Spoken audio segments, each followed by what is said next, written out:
नमस्कार, आपका स्वागत है। आज हम बात करेंगे कि जो लोग भी अपने घर का निर्माण कार्य शुरू करते हैं तो घर का निर्माण कार्य शुरू कराने से पहले वे लोग अपने भूमि का परीक्षण करते हैं। भूमि का परीक्षण कराने के लिए वे किसी भी पंडित जी के यहाँ या फिर जो भी वास्तुशास्त्री होते हैं उनके वहाँ वह भूमि का कुछ मिट्टी ले करके जाते हैं और उसका परीक्षण कराते हैं और पता करते हैं कि यह भूमि कैसी है। तो आइए हम जानें कि जो भी आपकी खेत के लिए जो भी आपका खेत हो चाहे जो भी प्लाट आप लिए हैं और उस पर अगर आप गृह निर्माण कार्य कराना चाहते हैं तो वह भूमि कैसी है, इसका पता आप लोग कैसे लगाएं।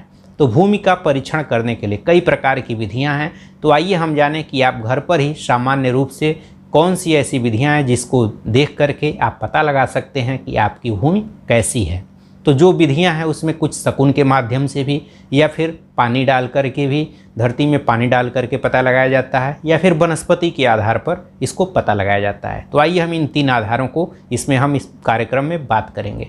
तो सबसे पहली बात हम करेंगे वनस्पतियों के आधार पर कि वनस्पतियों को देख करके आप कैसे पता लगाएंगे कि आपकी भूमि कैसी है। जो भी आपका ज़मीन है या प्लाट है जिस पर आप घर बनवाना चाहते हैं, अगर उस प्लाट पर किसी भी प्रकार के घास के पौधे उगे हों, चाहे सूखे घास के हों, चाहे अगर वहाँ पर झाड़ी हो, झखाड़ हो, किसी भी प्रकार की झाड़ियाँ उसमें आपके प्लाट में उग गई हों, या फिर अगर उसमें किसी भी प्रकार का सूखा ही घास का पौधा क्यों ना हो, तो या किसी भी प्रकार के कटीले पौधे हों, जैसे बेर का पौधा हो गया, बेर के पौधे उग जाते हैं, किसी भी प्रकार के कटीले पौधे अगर आपके उस ज़मीन पर हैं तो वह भूमि आपके लिए सामान्य मानी जाती है, अर्थात उस भूमि पर आप लोग गृह निर्माण कार्य को कर सकते हैं। ऐसी भूमि सामान्य मानी जाती है। अब दूसरी प्रकार की भूमि वह होती है जहाँ पर अगर किसी भी भूमि पर किसी भी प्रकार के खट्टे फल वाले पौधे उगे हों, जैसे अंगूर का पौधा हो गया या फिर इमली का पौधा हो, अगर खट्टे फल या फिर कसैले फल वाले पौधे अगर आपके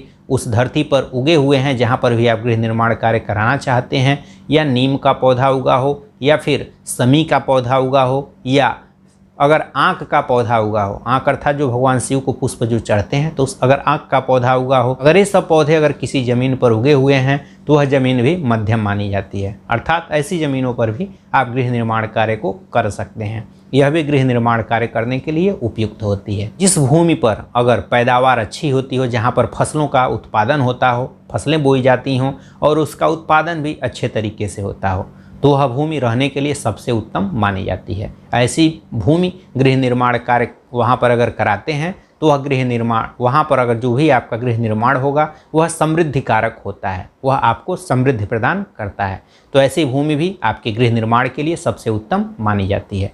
इसके अलावा जिस भूमि पर अनेकों प्रकार की वनस्पतियाँ, फल फूल, हरे पौधे, अनेकों प्रकार के हरे पौधे हों, अनेकों वनस्पतियाँ हों, फल फूल खूब उगते हों, अगर ऐसी भूमि पर भी अगर आप गृह निर्माण करते हैं तो यह भूमि भी गृह निर्माण के लिए सबसे उत्तम मानी जाती है। जिस भी भूमि पर अनार का पौधा हो, आम का पौधा हो, या फिर आंवले का पौधा हो, या अमरूद का पौधा हो, या फिर पपीते का पौधा हो, या फिर तुलसी जी का पौधा हो, अगर ऐसे पौधे अगर जिस भूमि पर हैं वह भूमि रहने के लिए सबसे सर्वश्रेष्ठ मानी जाती है। उस भूमि को सर्वश्रेष्ठ भूमि कहते हैं। तो उस भूमि पर गृह निर्माण करना सबसे उत्तम माना जाता है। तो जो भूमि में जो सबसे उत्तम प्रकार की भूमि है वह भूमि जिस भूमि पर आम का पौधा, आंवला का पौधा, या फिर अनार का पौधा, अमरूद का पौधा, पपीते का पौधा या तुलसी का पौधा अगर जिस भूमि पर उगा हो, उस भूमि पर अगर आप गृह निर्माण कार्य कराते हैं तो वह भूमि रहने के लिए सबसे उत्तम मानी जाती है। इसके अलावा जो अन्य प्रकार की भूमि है, जिस भूमि पर दूर दूर तक कोई न रहता हो, जिस भूमि के आसपास कोई न रहता हो, या फिर जो भूमि ककरीली हो, पथरीली हो, अनेकों प्रकार के उसमें पत्थर टाइप के उसमें पथरीली अगर भूमि है, बंजर भूमि है, उस भूमि पर रहना उपयुक्त नहीं माना जाता है। ऐसी भूमि को निकृष्ट भूमि मानी जाती है। ऐसी भूमि गृह निर्माण कार्य के लिए उपयुक्त नहीं मानी जाती है। तो यह जो भी हमने प्रकार बताया है, यह वनस्पतियों के आधार पर आप अपने भूमि को चेक कर सकते हैं। अगर इन प्रकार की वनस्पतियाँ आपके भूमि पर पनपती हैं तो आप उसे आसानी से चेक कर सकते हैं कि आपकी भूमि कैसी है। अब आइए जो दूसरा प्रकार है, घनत्व के आधार पर आप कैसे पता लगाएंगे कि आपकी भूमि रहने के लिए उपयुक्त है या मध्यम है या कैसी है। तो घनत्व के आधार पर अपनी भूमि का परीक्षण कैसे करेंगे। तो इसके लिए जिस भूमि पर भी आप गृह निर्माण कार्य कराना चाहते हैं, उस भूमि पर जो भी बीचों बीच है, उस बीच में जा कर के आपको 1 फुट लंबा, 1 फुट चौड़ा और 1 फुट गहरा, या फिर 1 हाथ लंबा, 1 हाथ चौड़ा और 1 हाथ गहरा, अगर आप भूमि खोदिए और भूमि खोद करके और पुनः उसमें मिट्टी को, जो भी मिट्टी आप खोदे हैं उस मिट्टी को उसमें डाल दीजिए। तो अगर मिट्टी बच जाए तो वह भूमि रहने के लिए सबसे उत्तम मानी जाती है, वह भूमि सर्वोत्तम मानी जाती है। इसके अलावा अगर मिट्टी पाटने पर वह भूमि के बराबर हो जाती है तो वह भूमि मध्यम मानी जाती है, यानी वहाँ पर भी आप गृह निर्माण कार्य को कर सकते हैं। इसके अलावा अगर उसमें मिट्टी डालने के बाद वह उसमें गड्ढा हो जाए, यानी कि मिट्टी कम पड़ जाए, तो ऐसी भूमि रहने के लिए अच्छी नहीं मानी जाती है। तो ऐसी भूमि पर रहना उपयुक्त नहीं माना जाता है, उस भूमि पर गृह निर्माण कार्य नहीं किया जाता है। इसके बाद जो दूसरा विधि है, दूसरी विधि के अनुसार जो भी आपकी भूमि है जिस पर आप गृह निर्माण कार्य कराना चाहते हैं, उस भूमि के मध्य में जो भी बीच वाला हिस्सा हो, बीच वाले हिस्से में आप 2.5 फुट गहरा एक गड्ढा खोदिए और गड्ढा खोद करके उसमें आप लोग पानी से उसे भर दें। पानी से भरने के बाद 100 कदम आप लोग उत्तर की दिशा में चलें और 100 कदम उत्तर दिशा में चलने के बाद पुनः वापस आकर के उसको देखें। अगर वापस आकर के अगर आप देखते हैं और उसमें पानी पूरा जितना डाले हैं उतना ही रह जाता है, तो वह भूमि रहने के लिए सबसे उत्तम मानी जाती है। वहाँ पर गृह निर्माण कार्य करना सबसे उत्तम माना जाता है। इसके अलावा जब आप वापस आते हैं और उसमें पानी अगर आधा रह जाता है तो वह भूमि मध्यम मानी जाती है, अर्थात ऐसी भूमि पर भी आप गृह निर्माण कार्य कर सकते हैं, ऐसी भूमि मध्यम मानी जाती है। इसके अलावा अगर पानी अगर पूरा सूख जाता है, उतने देर में अगर पानी पूरा सूख जाता है तो ऐसी भूमि रहने के लिए उपयुक्त नहीं होती है। ऐसी भूमि पर आपको गृह निर्माण कार्य नहीं करना चाहिए। यह जो नियम हमने यह दूसरा नियम बताया हुआ है, यह नियम जो भी रेतीली भूमि होगी, जहाँ पर बलुई भूमि होगी और साथ ही साथ जो नदी के किनारे की भूमि होगी उस पर यह नियम लागू नहीं होगा, क्योंकि वहाँ पर पानी डालेंगे तो वह पानी तुरंत सूख जाएगा।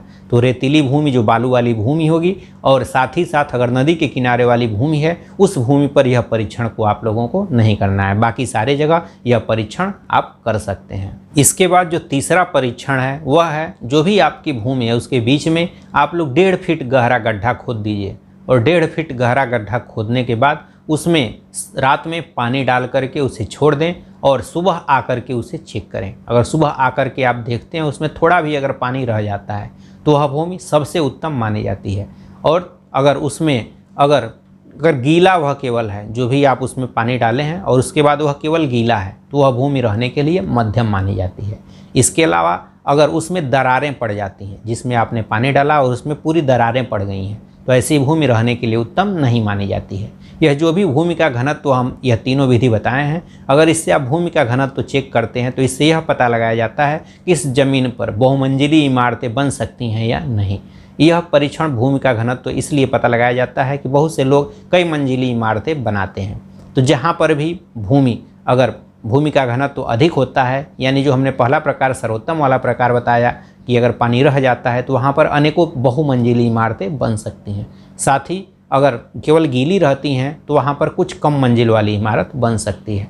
और जिस ज़मीन में पानी पूरा सूख जाए और उसमें दरारें पड़ जाएं, वैसी भूमि पर अगर आप गृह निर्माण कराते हैं तो वहाँ पर उस ज़मीन पर भूकंप आता है तो घर के गिरने की संभावना रहती है, या बाढ़ आने पर घर के बहने की संभावना रहती है। इसीलिए भूमि के घनत्व का परीक्षण हम लोग करते हैं। तो भूमि का घनत्व भी आप लोग जब भी गृह निर्माण कार्य करें तो इस भूमि का घनत्व का परीक्षण भी इन तीनों विधियों से आप कर सकते हैं। अब आइए जानें कि शकुन के आधार पर आप कैसे जानेंगे कि आपकी भूमि रहने के लिए कैसी है। जब भी पुराने ज़माने में लोग शकुन देखते थे कि इस भूमि पर कौन सी घटना घट रही है, उसके आधार पर कोई भी व्यक्ति पहले गृह निर्माण कार्य करता था। कोई भी राजा युद्ध करने से पहले शकुन देखते थे पहले, तो अगर शुभ शकुन होते थे तो ही वे लोग युद्ध के लिए जाते थे और उसमें विजयश्री हासिल करते थे। तो आइए जानें कि शकुन के द्वारा आप कैसे जानेंगे कि यह भूमि रहने के लिए कैसी है। अगर कोई भी ज़मीन जहाँ पर किसी भी प्रकार की विचित्र घटनाएं घटती हों, जैसे कि जो भी हारने वाला अगर कोई जीव है और अपने से शक्तिशाली जीव को वह पीछा करता है और उसे वह पछाड़ देता है, या फिर उसका पीछा ही करता है और उसका सामना करता है, तो वह भूमि रहने के लिए सबसे उत्तम मानी जाती है। अगर किसी ज़मीन पर अपने बछड़े की रक्षा करते हुए गाय किसी भी कुत्ते से, बिल्ली से, सियार से, किसी से भी भिड़ जाती है और उससे अपने बछड़े की रक्षा करती है, अगर ऐसी कोई भूमि हो, ऐसा शकुन आपको दिखे, तो यह भूमि रहने के लिए सबसे उत्तम मानी जाती है। या फिर अगर कोई बिल्ली अगर कुत्ते से अपने बच्चे को बचाने के लिए कुत्ते से भिड़ जाती है या उससे बचाते हुए अपने बच्चे को बचा ले जाती है, तो ऐसी भूमि भी रहने के लिए उत्तम मानी जाती है। यह भी शुभ शकुन माना जाता है। ऐसा उल्लेख मिलता है कि जगत गुरु शंकराचार्य जी ने भी ऐसा ही शकुन देखा था, जहाँ पर गाय ने अपने बछड़े की रक्षा के लिए शेर को और बाघों को पछाड़ दिया था। शेर और बाघों से अपने बछड़े की रक्षा कर रही थी। तो ऐसी ही ज़मीनों पर उन्होंने 4 पीठों का निर्माण किया।